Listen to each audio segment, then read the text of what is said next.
Hey guys, it's Abby Vlogs here, and I am doing a regular video with my face.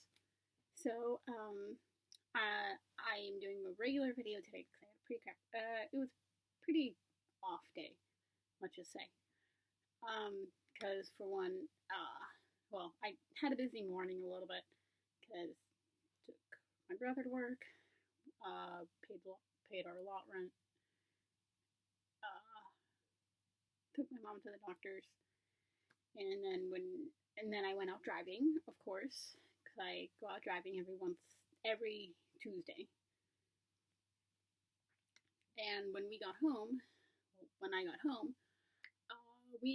I had no electricity, so I had no power, and I was not about to do a video in the dark because we had no idea how long it was going to be off for. But it came on about 3ish, roughly about 3ish, 2:30, 3 o'clock, right around in there.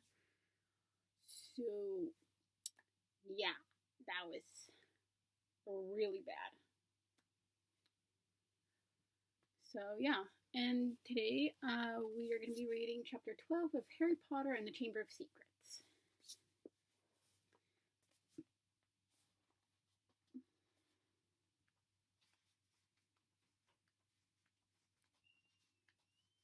I am just seeing how long this chapter is. Okay, about 20 pages, 21 pages, which is not bad. So let's get started. Chapter 12, The Polyjuice Potion.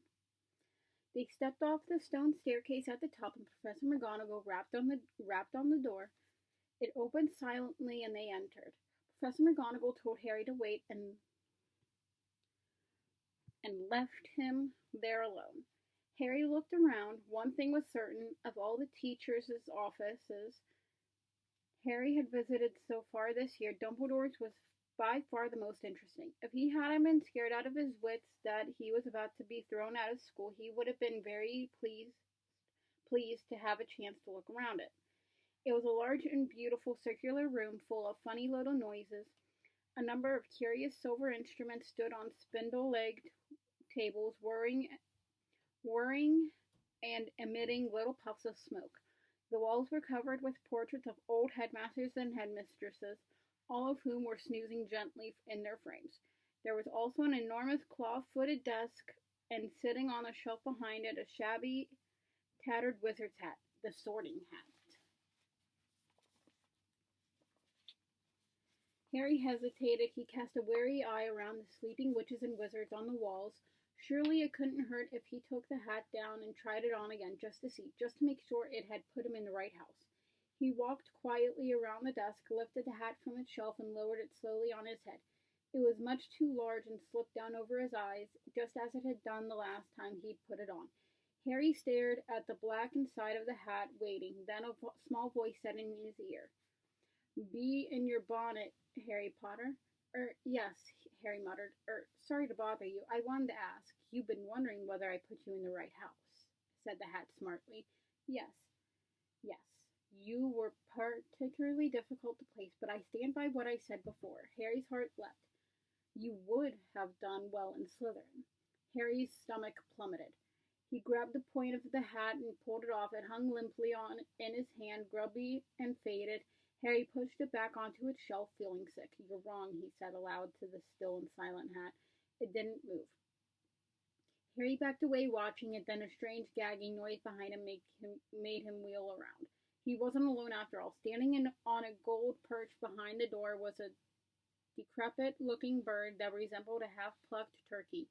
Harry stared at it, and the bird looked balefully back, making its gagging noise again. Harry thought it looked very ill. Its eyes were dull, and even as Harry watched, a couple more feathers fell out of its tail. Harry was just thinking that all he needed was for Dumbledore's pet bird to die while he was alone in the office with it when the bird burst into flames. Harry yelled in shock and backed away into the desk. He looked feverishly around in case there was a glass of water somewhere, but he couldn't see one. The bird, meanwhile, had become a fireball. It gave one loud shriek, and next second there was nothing but a smoldering pile of ash on the floor. The office door opened. Dumbledore came in looking very somber. Professor, Harry gasped, your bird. I couldn't do anything. He just caught fire. To Harry's astonishment, Dumbledore smiled. About time, too, he said. He's been looking dreadful for days. I've been telling him to get a move on. He chuckled at the stunned look on Harry's face. Fawkes is a phoenix, Harry. Phoenixes burst into flames when it is time for them to die and are reborn from the ashes. Watch him. Harry looked down in time to see a tiny, wrinkled, newborn bird poke its head out of the ashes. It was quite as ugly as the old one. It's a shame you had to see him on a burning day, said Dumbledore, seating himself behind a desk. He's really very handsome most of the time. Wonderful red and gold plumage. Fascinating creatures, phoenixes. They can carry immensely heavy loads. Their tears have healing powers, and they make highly faithful pets. In the shock of Fawkes catching fire, Harry had forgotten what he was there for, but it all came back to him as Dumbledore settled himself in the high chair behind the desk and fixed Harry with a penetrating light blue stare. Before Dumbledore could speak another word, however, the door of the office flew open with an almighty bang, and Harry and Hagrid burst in, a wild look in his eyes, his balaclava perched on top of his shaggy black head, and the dead rooster still swinging from his hand. It wasn't Harry Potter, Professor Dumbledore, said Hagrid urgently. I was talking to him seconds before that kid was found. He never had time, sir. Dumbledore tried to say something, but Hagrid went ranting on, waving the rooster around in his agitation, setting feathers everywhere. It can't have been him. I'll swear it in front of the Minister of Magic if I have to. Hagrid, you've got the wrong boy, sir. I know Harry never. Hagrid, said Dumbledore loudly. I do not think that Harry attacked those people. Oh, said Hagrid, the rooster falling limply at his side. Right, I'll wait outside then, Headmaster. And he stomped out, looking embarrassed. You don't think it was me, Professor? Harry repeated hopefully as Dumbledore brushed rooster feathers off his desk. No, Harry, I don't, said Dumbledore, though his face was somber again. But I still want to talk to you. Harry waited nervously while Dumbledore considered him, the tips of his long fingers together. I must ask you, Harry, whether there is anything you'd like to tell me, he said gently. Anything at all. Harry didn't know what to say. He thought of Malfoy shouting, "You'll be next, mudbloods," and of the Polyjuice potion simmering away in moaning Myrtle's bathroom. Then he thought of the disembodied voice he had heard twice and remembered what Ron said. Hearing voices no one else can hear isn't a good sign, even in the wizarding world. He thought, too, about what everyone was saying about him and his growing dread that he was somehow connected to Salazar Slytherin. No, said Harry. There isn't anything, Professor. The double attack on Justin and nearly headless Nick turned what had hitherto been nervousness into real panic. Curiously, it was nearly headless Nick's fate that seemed to worry people most. What could possibly do that to a ghost? People asked each other what terrible power could harm someone who was already dead. There was almost a stampede to book seats on the Hogwarts Express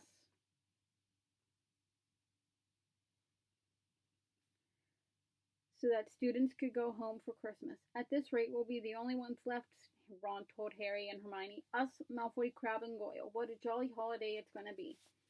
Crabbe and Goyle, who always did whatever Malfoy did, had signed up to stay over the holidays too, but Harry was glad that most people were leaving. He was tired of people skirting around him in the corridors as though he were about to sprout fangs or spit poison, tired of all the muttering, pointing, and hissing as he passed. Fred and George, however, found all this very funny. They went out of their way to march ahead of Harry down the corridor, shouting, "Make way for the heir of Slytherin, seriously evil wizard coming through." Percy was deeply disapproving of this behavior. "It is not a laughing matter," he said coldly. "Oh, get out of the way, Percy," said Fred. "Harry's in a hurry." "Yeah, he's off to the Chamber of Secrets for a cup of tea with his fanged servant," said George, chortling. Ginny didn't find it amusing either. "Oh, don't," she wailed every time Fred asked Harry loudly who he was planning to attack next, or when George pretended to ward Harry off with a large clove of garlic when they met.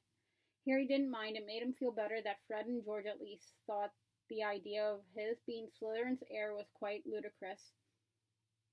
But their antics seemed to be aggravating Draco Malfoy, who looked increasingly sour each time he saw them at it.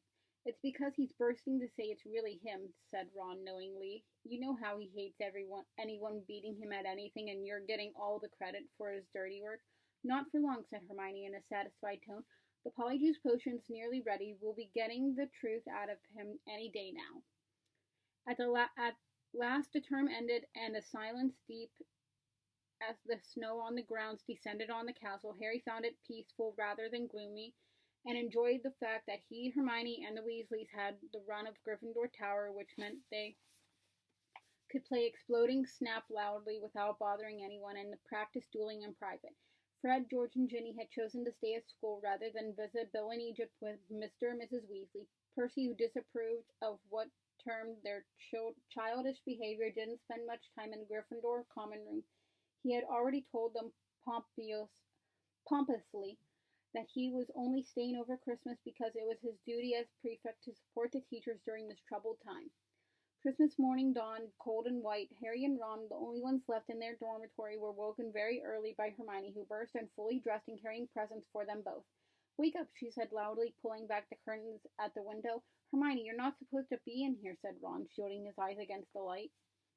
Merry Christmas to you, too, said Hermione, throwing him his present. I've been up for nearly an hour, adding more lace wings to the potion. It's ready.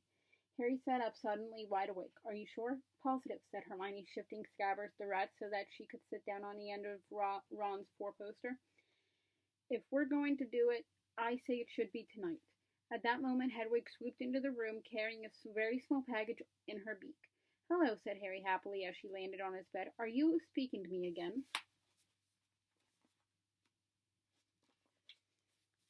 She nibbled his ear in an affectionate sort of way, which is a far better present than the one she had brought him, which turned out to be from the Dursleys. They had sent Harry a toothpick and a note telling him to find out whether he'd be able to stay at Hogwarts for the summer vacation, too. The rest of Harry's Christmas presents were far more satisfactory. Hagrid had sent him a large tin of treacle toffee, which Harry decided to soften by the fire before eating. Ron had given him a book called Flying with the Cannons, a book of interesting facts about his favorite Quidditch team, and Hermione had bought him a luxury eagle feather quill. Harry opened the last present to find a new hand-knitted sweater from Mrs. Weasley and a large plum cake. He read her card with a fresh surge of guilt, thinking about Mr. Weasley's car, which hadn't been seen since its crash with the Whomping Willow, and the bout of rule-breaking he and Ron were planning next. No one, not even someone dreading taking Polyjuice Potion later, could fail to enjoy Christmas dinner at Hogwarts. The Great Hall looked magnificent. Not only were there a dozen frost-covered Christmas trees and thick streamers of holly and mistletoe crisscrossing the ceiling, but enchanted snow was falling warm and dry from the ceiling. Dumbledore led them in a few of his favorite carols, Hagrid booming more and more loudly with every goblet of eggnog he consumed.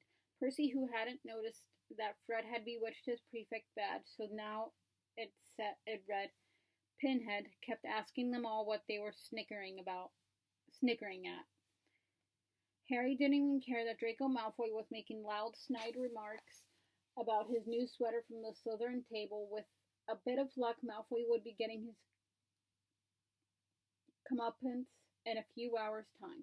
Harry and Ron had barely finished their third helpings of Christmas pudding when Hermione ushered them out of the hall to finalize their plans for the evening. We still need a bit of the people you're changing into, said Hermione matter-of-factly, as though she were sending them to the supermarket for laundry detergent. And obviously it'll be best if you can get something of Crabbe and Goyle's. They're Malfoy's best friends. He'll tell them anything. And we also need to make sure the real Crabbe and Goyle can't burst in on us while we're interrogating him. I've got it all worked out, she went on smoothly, ignoring Harry's and Ron's stupefied faces. She held up 2 plum chocolate cakes. I filled these with a simple sleeping draught. All you have to do is make sure Crabbe and Goyle find them. You know how greedy they are. They're bound to eat them. Once they're asleep, pull out a few of their hairs and hide them in a broom closet. Harry and Ron looked incredulously at each other. Hermione, I don't think that could go seriously wrong. But Hermione had a steely glint in her eye, not unlike the one Professor McGonagall sometimes had. The potion will be useless without Crabbe's and Goyle's hair, she said sternly. You do want to investigate Malfoy, don't you? Oh, all right, said Harry. But what about you? Whose hair are you ripping out? I've already got mine, said Hermione brightly, pulling a tiny bottle out of her pocket and showing them the single hair inside it. Remember Millicent Bulstrode wrestling with me at the dueling club? She left this on my robes when she was trying to strangle me. And she's gone home for Christmas, so I'll just have to tell the Slytherins I've decided to come back. When Hermione had bustled off to check on the Polyjuice potion again, Ron turned to Harry with a doom-laden expression. Have you ever heard of a plan where so many things could go wrong? But to Harry's and Ron's utter amazement, stage one of the operation went just as smoothly as Hermione had said. They lurked in a deserted entrance hall after Christmas tea, waiting for Crabbe and Goyle, who had remained alone at the Slytherin table, shoveling down fourth helpings of trifle.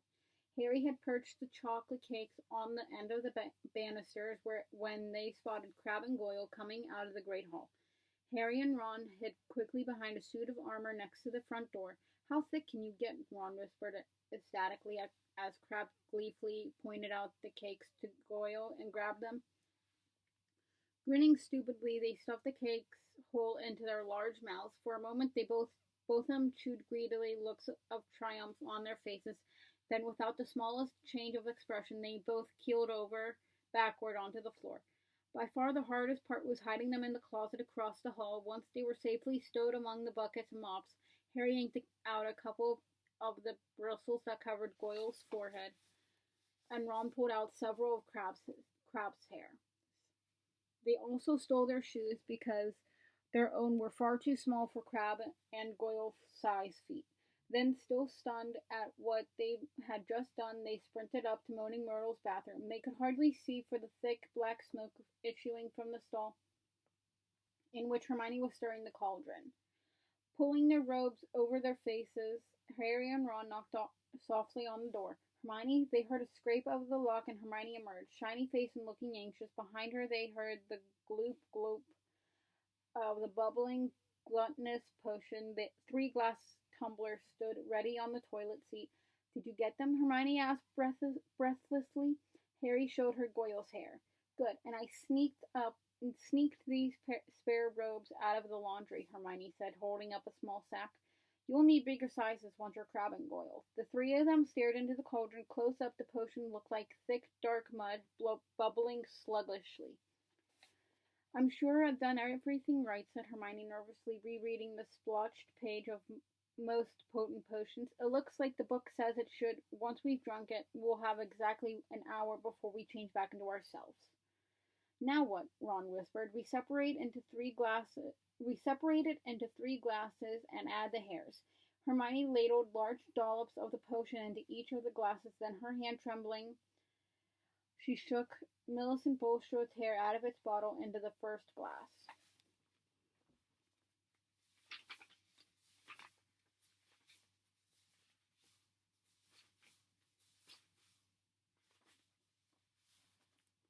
The potion hissed loudly like a boiling kettle and frothed madly. A second later, it had turned a sick sort of yellow. Ugh, essence of Millicent Bulstrode, said Ron, eyeing it with loathing. Bet it tastes disgusting. Add yours then, said Hermione. Harry dropped Goyle's hair into the middle glass, and Ron put Crabbe's into the last one. Both glasses hissed and frothed. Goyle's turned the khaki color of a booger.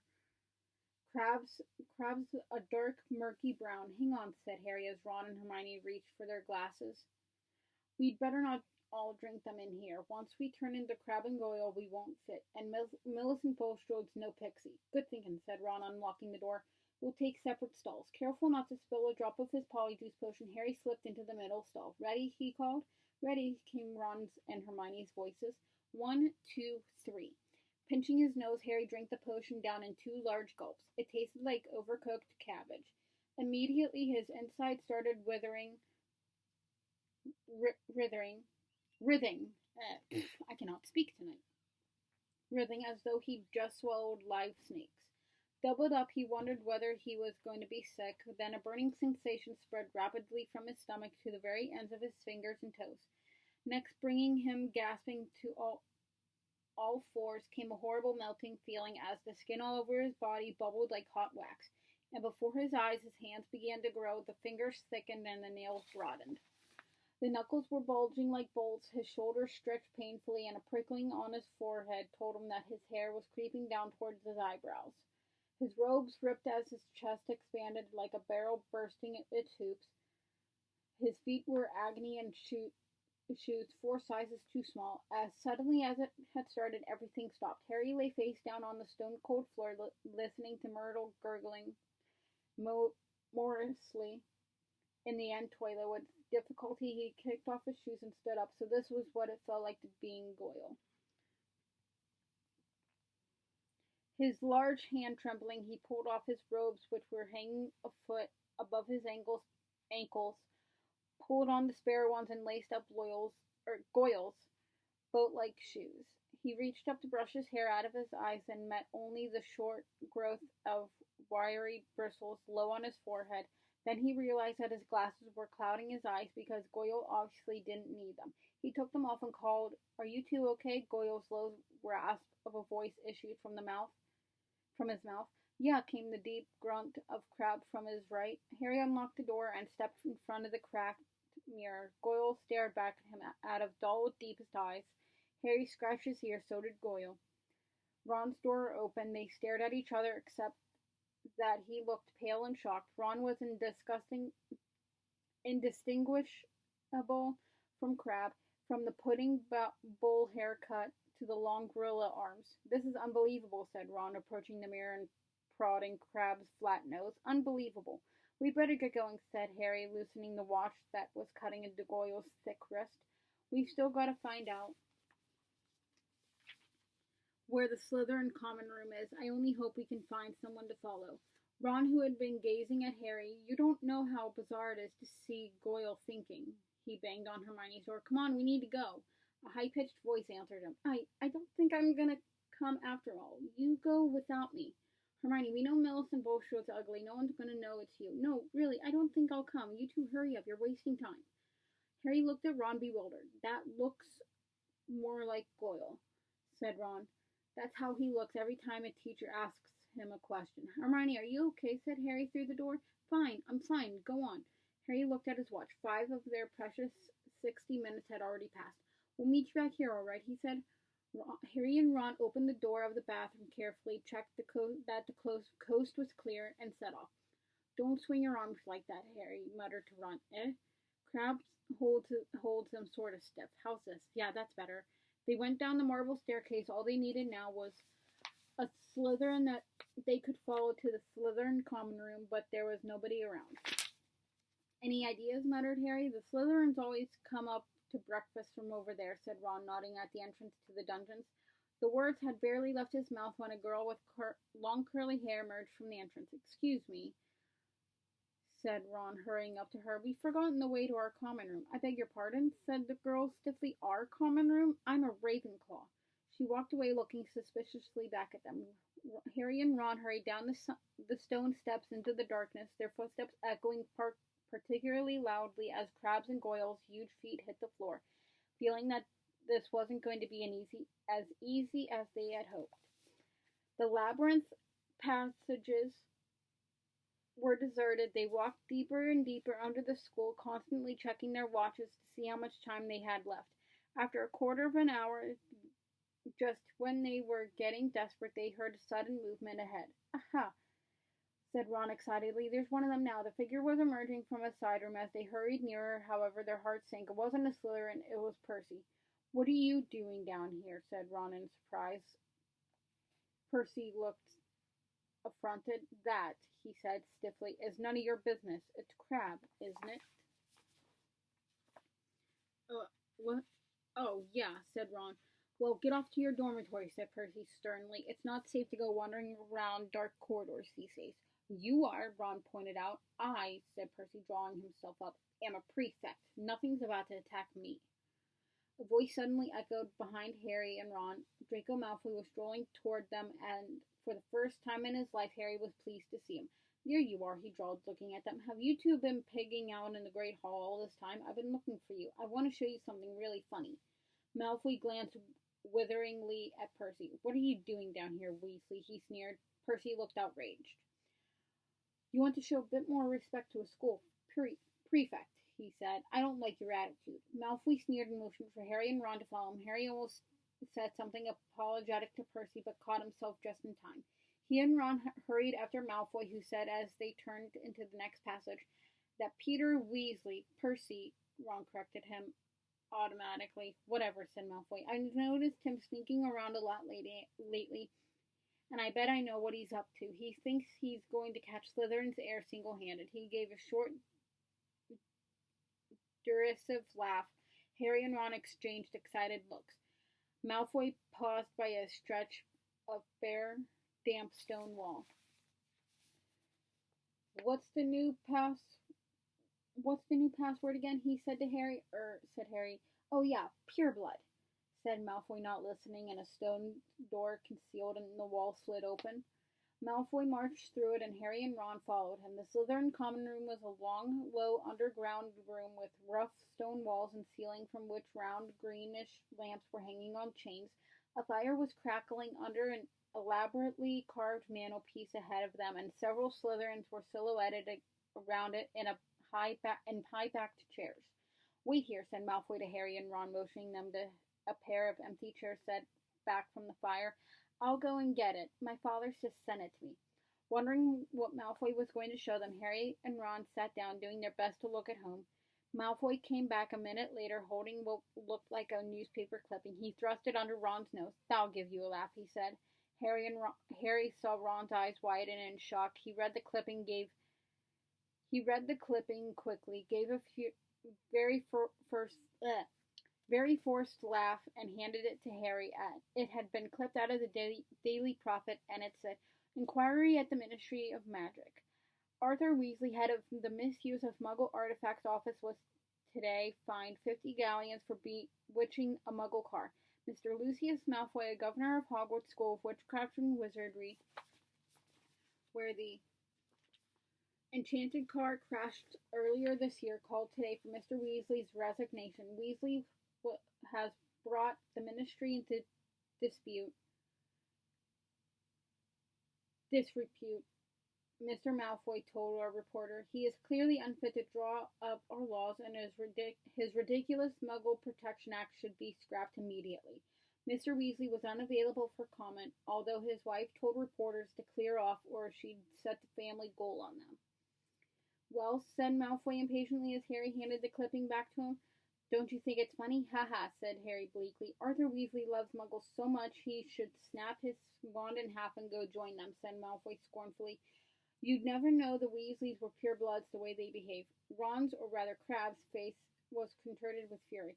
What's up with you, Crabbe? Snapped Malfoy. Stomachache, Ron grunted. We'll go up to the hospital wing and give all those mudbloods a kick from me, said Malfoy, snickering. You know, I'm surprised the Daily Prophet hasn't reported all these attacks yet, he went on thoughtfully. I suppose Dumbledore's trying to hush it all up.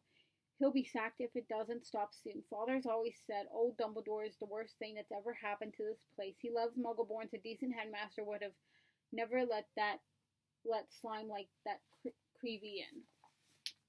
Malfoy started taking pictures with an imaginary camera and did a cruel but accurate impression of Colin. Potter, can I have your picture, Potter? Can I have your autograph? Can I lick your shoes, please, Potter?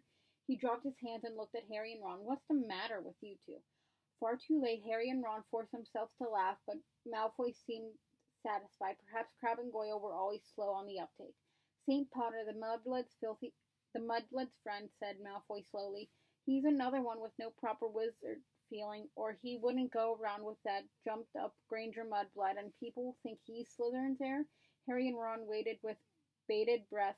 Malfoy was surely seconds away from telling them it was him. But then, I wish I knew who it is, said Malfoy petulantly. I could help them. Ron's jaw dropped so that Crabbe looked even more clueless than usual. Fortunately, Malfoy didn't notice, and Harry, thinking fast, said, "You must have some idea who's behind it all." "You know I haven't, Goyle." "How many times do I have to tell you?" snapped Malfoy. "And Father won't tell me anything about the last time the chamber was opened either." "Of course it was 50 years ago, so it was before his time, but he knows all about it, and he says that it was all kept quiet and it'll look suspicious if I know too much about it. But I know one thing. The last time the Chamber of Secrets was opened, a mudblood died, so I bet it's a matter of time before one of them's killed this time. I hope it's Granger," he said with relish.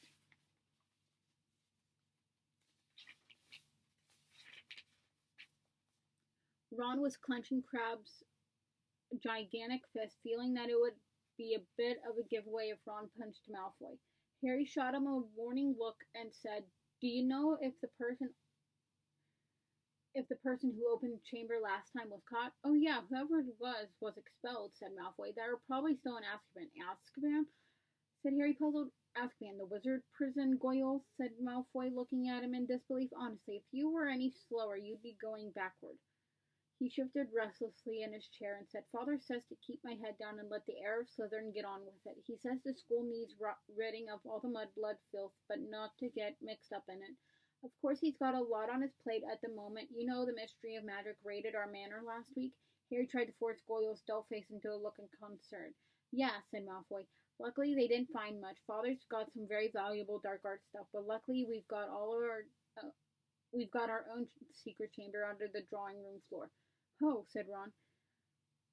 Malfoy looked at him, so did Harry. Ron blushed. Even his hair was turning red. His nose also slowly lengthening. Their hour was up. Ron was turning back into himself, and from the look of horror he was suddenly giving Harry, he must be too.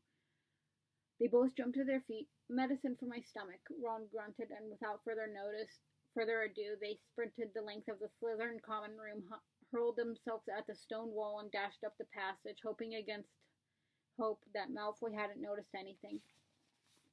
Harry could feel his feet slipping around in Goyle's huge shoes, and had hoisted up his robes as he shrank.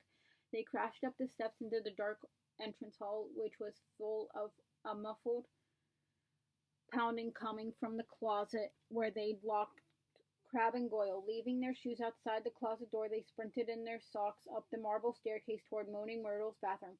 "Well, it wasn't a complete waste of time," Ron panted, closing the bathroom door behind them. "I know we still haven't found out who's doing the attacks, but I'm going to write to Dad tomorrow and tell him to check under the Malfoys' drawing room." Harry checked his face in the cracked mirror. He was back to normal. He put his glasses on as Ron hammered on the door of Hermione's stall. "Hermione, come out. We've got loads to tell you." "Go away," Hermione squeaked. Harry and Ron looked at each other. "What's the matter?" said Ron. "You must be back to normal by now." "We are." The Moaning Myrtle glided suddenly through the stall door. Harry had never seen her looking so happy. "Ooh, wait till you see," she said. "It's awful." They heard the lock slide back, and Hermione emerged, sobbing, her robes pulled up over her head. "What's up?" said Ron uncertainly. "Have you still got Millicent's nose or something?"